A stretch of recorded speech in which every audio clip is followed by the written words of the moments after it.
گیری کتی یا عشق معراج است سوی بام سلطان ازل از رخ عاشق فرو خوان قصه معراج را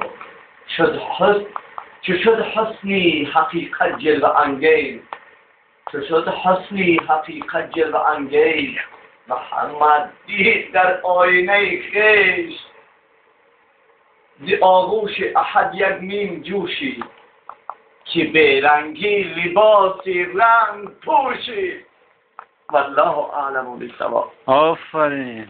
که از آسمان استد بوی خانه اصولی کدام یا اینکه میگه که هر کی در این بعض مقرب تراست جامی بلا بیشترش میدهند.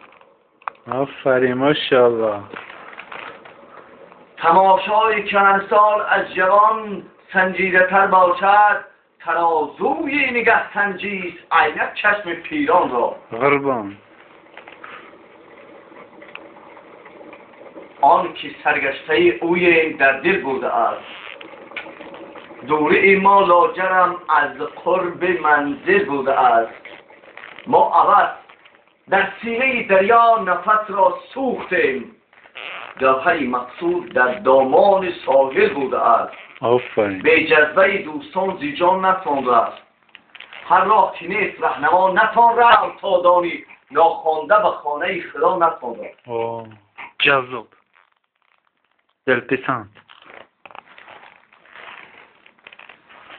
دل من یک غزلی طولانی است دل من یک غزلی طولانی است و در او نی و در او وزن هماهنگ با فریاد نی است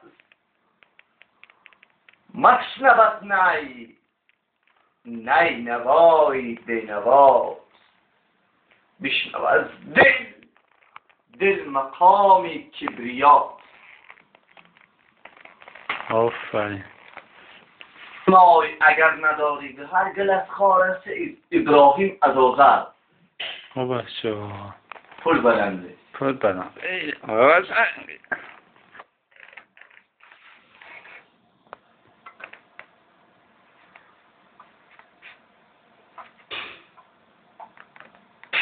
بخون آخی.